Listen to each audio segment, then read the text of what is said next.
139. I'm Chase. And my name is Anaya, and here we're interviewing Doc, Don Vito, and Callista. How's everybody doing today?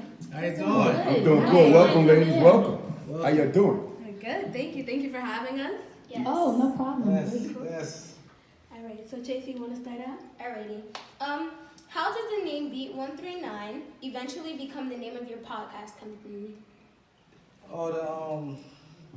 I was thinking of a few different names, and I said it had to be something, radio oriented, and so I had to put Beat in it. And 139 is the block I came from, 139th Street, so that's how it came, the Beat 139. I like that.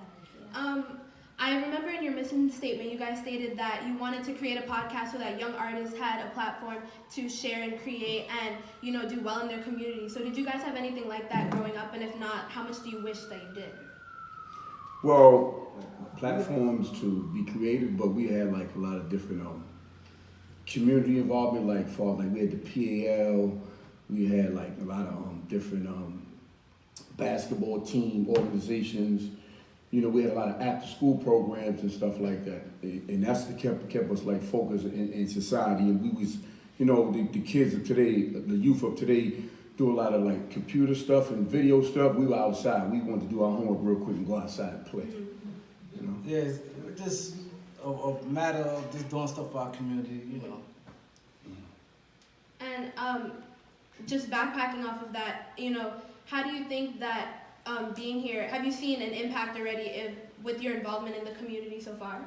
Yeah, it's definitely been an impact. We had got an award a couple weeks ago for community for autism.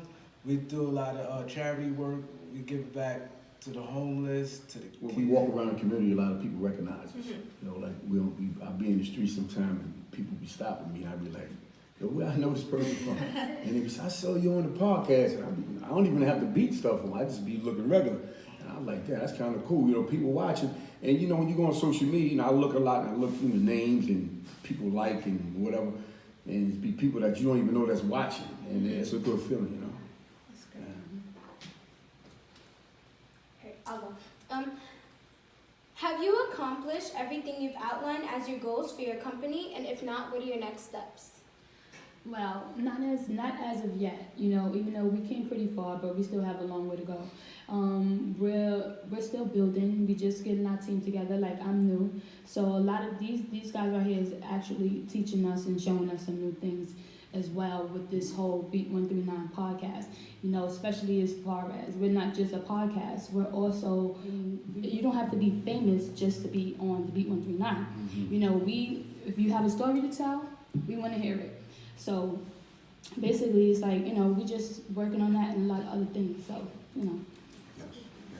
And this, you may be most probably equipped to answer this question, but I think that a lot of media has been overrun by male figures, and not in a negative sense, but I think it's clear that women are starting to have a more prominent role in society and media today. So how do you think this has helped, just young girls and maybe even you in particular? well, I believe this will help young girls a lot because we, not only are we the Beat 139, we put the message out there. So we have a positive note. We have positive speakers that come on here, especially lawyers, doctors, like a lot of different things like we do. We do beauty, just a lot of different topics, a lot of different departments where people can feel as if, okay. It's like if you want to get a person to be on your show, you want to ask them for a bio. A bio is information on who they are, where they come from, and where they're trying to go. And then once you get the bio, then you can create questions off of the bio. You can also do extra research off of Wikipedia and different other things like that because the person gave you like a little basis of who they are. And that's the way you create a good interview by doing your research. So in terms of the growth of the podcast so far, because you were talking about how you guys have grown, so far, and you still have more to go. Do any of you guys have any favorite or like most memorable moments from the time that you've been on air? Yeah, I got one. Let me say something real quick. Lenny Green from 107.5 WBLS was on the show. And we had to interview, me and Doc had to take a Friday because he couldn't interview on a Wednesday because he does the Quiet Storm. on a Wednesday. So we figured out how we can get him in there. We got him in on Friday night. And I was like, well, welcome with Lenny Green, you're an icon to us, and we want to be where you at and all this type of stuff. And he was like, he put his head back like, nah, man. He's like, I've been watching you guys, man. You guys my competition.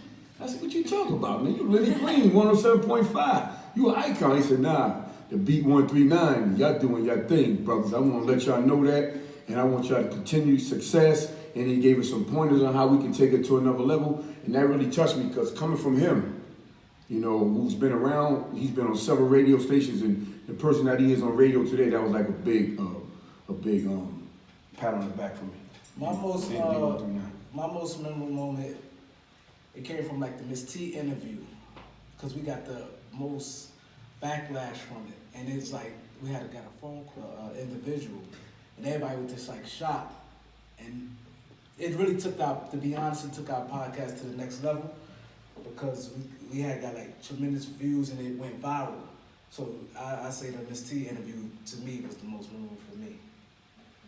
And well, being that I'm still a newbie, and I've been here almost 3 months now, but my most memorable moment would be when we had this gentleman perform, and he played the guitar.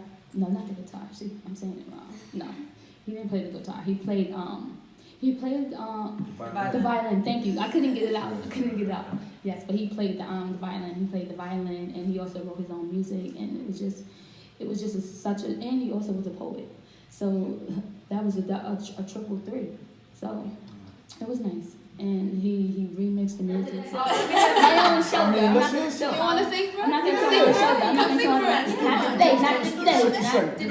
Not today, baby, not today. But, and I took it on my own shoulder, but a lot of people did tell me that. Like, you should be an R&B singer. You're missing your calling. But sometimes once you just stop doing something like for so long and you get into like life, working, and see how I told you have to continue your dreams and keep going. You're going to stumble, but continue. It's things that does veer you off of that, and it is called life. That's why you have to make your decisions wisely, especially while you're young. Make your decisions wisely because it will affect your future. My talent is I'm a master trainer, fitness trainer. Is that so? Yeah, I train kids I train people from the ages 10. My youngest client is 10, my oldest client is 94 years old. Oh. I've been doing it for like 20 years. That's crazy. So, I'm very good at what I do too. So anybody need me, fitness Doc for a reason, tell them why they call me Doc. DJ Doc, yeah. Well, I guess, I figure that's DJing now, like my hidden talent. I would say like I did a little acting, but I say DJing, because everybody knows I was nice and bald, so I don't think that's a hidden talent. But DJing, because I'm pretty new at that. Yeah, we have a friend that's into beats. Oh yeah? Yes. Okay. So, okay, well then, even continuing off of that, do you guys think that you make it, your platform accessible for young kids in this area so that they can come in and maybe like if our friend wanted to come in and talk to you about beats or be on your show and say, listen, I have a couple things that I do in music and I wanted to like show you guys and use your guys' platform as a way to share my talent. Do you think you make your platform accessible for kids in the area?